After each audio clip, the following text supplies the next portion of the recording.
ke mangizobona zona wena ngingakuboni. Yebo. Kodwa ngithe ngixoxa nomfana lo engikwazi ngaye.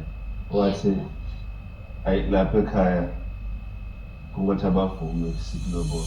Ngihlele ekhaya nabazali bayabona ukuthi hayi manje ingane yami ayiphathekile kahle. Base sithi bathatheke.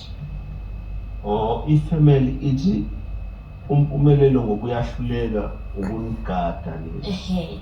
Manje ileso sizathu abathi Isona isizathu leso. I honestly don't think that uMpumela is in a position whereby angakwazi ukuthi angimaintaine aphinde amaintaine nosingabakho unezinye izingane. Ngaphezulu kwalokho sekukhona noMahle futhi. Usingabakho khona kwi-medical aid kwami. Yeah. Uke wagula usingabakho khona eminye imithi, I think it's vitamins. They are not covered kwi-medical aid. Yeah. Wasendela islip mina noMpumelelo. Ukusendela islip kwakhe uthi ucela ngibuyisele imali yami. Yayibona yonke. Umuntu methi angikwenza ukuthi it's fine. Ngizosibonela ukuthi ngenza njani. Kasitswana ba re phemphe wala pisa motho khona ke sa gago. Don't get me wrong baba, mina ingane yakho ngiyayithanda. Mpumelelo ngiyamthanda. Naye uyayazi lento.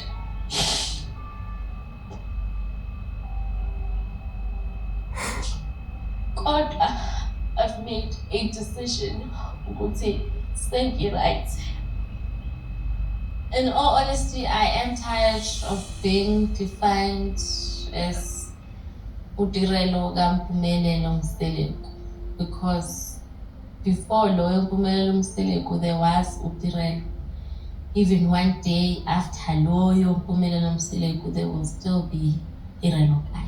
Uzowakhela kanjani nomuzi wena sohamba uphuma ungishiya? Akuqali ngami vele. Bazofika abantu ngizokulethela abantu. Njengamanje ujabule kabi ngoba uyitholele uyebo. Yebo baba. Akekho umuntu unesho ukuthi uyebo baba. Hayi nginesho. Wena bengikufuna kakhulu. Bathi ke nginale inkinga ukuthi mangizolothola umuntu omunye ehamba phambili sesimalawile lo. Hayi phela kuzobe kufuna umuntu wakhe phela. Nayi into ayishilenye. Ukuthini? Ukuthi wena ngitheni ukhuluma naye. Wathi usuthola untanga wakho. Uyabona ukuthi sinenkinga ke kanjani? Hayi asinayo inkinga baba. Indoda iyona efanele ibe ngaphansi kwakho ngoba uthe wena iyona untanga wakho.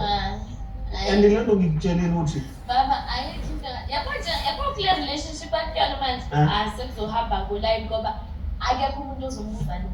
Ngoba sekuphethe phela yena ufuna ukuphatha lokho uzokutshela ukuthi mina indoda la. So kulena ebeninayo relationship. Mina ngiyabuza mina. Setholileke umuntu ozokwazi ukuthi I don't want to say control ngoba phela mina manje sengumuntu ongasalaleli ongasahleleli.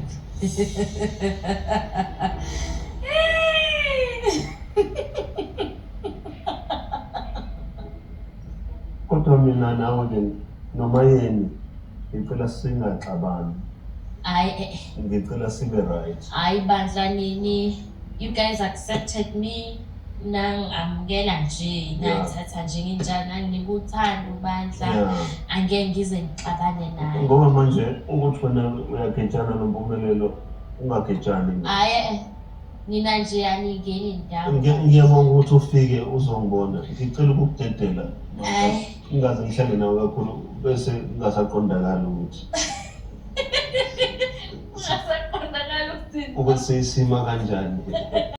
Yep, ingxoxo-ke lena ade phakathi kwaTirelo, uMakale kanye noMseleku ku-episode le, the latest episode of Izingane Zesithembu. Siyamuzwa-ke lapho uTirelo uyakhala uyasho ukuthi cha, uMpumelelo ngathi akenzi kahle ngempela when it's come to taking care of the kids, taking care of the abantwana. Sizokhumbula ukuthi uMakale, which is aka Tirelo, kade ecela uMpumelelo esho ukuthi bacela ukuthi bahambise ingane yabe crash, badinga u 3,000 rand. uMpumelelo waphendula-ke ngokuthi ingane uzokhokhela 3,000 rand ahambise ingane encane ecrash into ezofika ilale lapha idle bese iyabuya. Uyakhala ke futhi ngokunjalo uTerelo Makala ukhala ngokuthi njengoba uMpumelelo engazange amlobole iqale lobola omunye umuntu, abazali bakhe Tirelo abavumanga ngoba bayabona ukuthi he is not capable of taking care of him. Now let's fast forward. Kuthe kusenjalo sabona uVuyo epostile ethi sana lami izingane ziyakhula zingibhekile lo womfana uzomela emgidini sona kusekuthi leyo ntombazane ngimenzele i-matric dance khona manje ngoba bayakhula, therefore I need to work hard. So it was very clear that uVuyo was hinting the fact ukuthi uBoy akazondla izingane zakhe. Sizokhumbula ukuthi unezingane ezimbili noVuyokazi Nciweni kuyena oqala sa-introducewa kuyena bazali izingane ezimbili umfana nentombazane. Kwathi kusenjalo wasethatha ke uTirelo Makala ophinde naye wamzalela oba nezingane ezingakhi ezintathu. Kuthe kusenjalo ke uVuyo waseyaphuma ke kulomshado lo engakalotsholwa wabona wathi cha ngathi akuzi kahle kwasengena uTirelo waqhubeka uTirelo wahlala. uTirelo kuthe esahleli wasekufika umusha ke manje lotshelwe kuthiwa amahle okuyena ke njengamanje osewuMessi Mseleku Sibindi omncane. While ke uTirelo ethi nabazali bakhe banqabile ukuthi uMpumelelo azolobola ngoba bayabhilivela ekuthenini akazondli akafuni ukondla ingane. Now the question is, njengoba noVuyo sevezile kuyacaca ukuthi uMpumelelo akalentozi kodwa unayo imali yolobola, kodwa futhi now the question is wenzani uMpumelelo vele uTirelo ke accusile uMpumelelo ngokuthi imali uyayithola kodwa thatha uyidla namantombazane, yona leyo mali encane asuke yenzile uyidla namantombazane. Asazi ukuthi nganamsile kuyenzana mina ama-business noma but then again futhi we can't blame abazali bakaMpumelelo sithi bona bazondla ingane on his behalf ngoba kusho ukuthi una amasenti athile awenzayo, but therefore uyadecide nje ukuthi abe absent father. But then futhi usathola amantombazana asafuna ukumshada asafuna ukumgana. Niyaphi uMpumelelo nifuna udumo noma nenza ini? Umuntu ongazondla ingane zakhe ezintathu athi ukuyisa ingane esikoleni ecrash is a waste of time and waste of money. He rather take that 3,000 and put it somewhere else. Hi guys, no.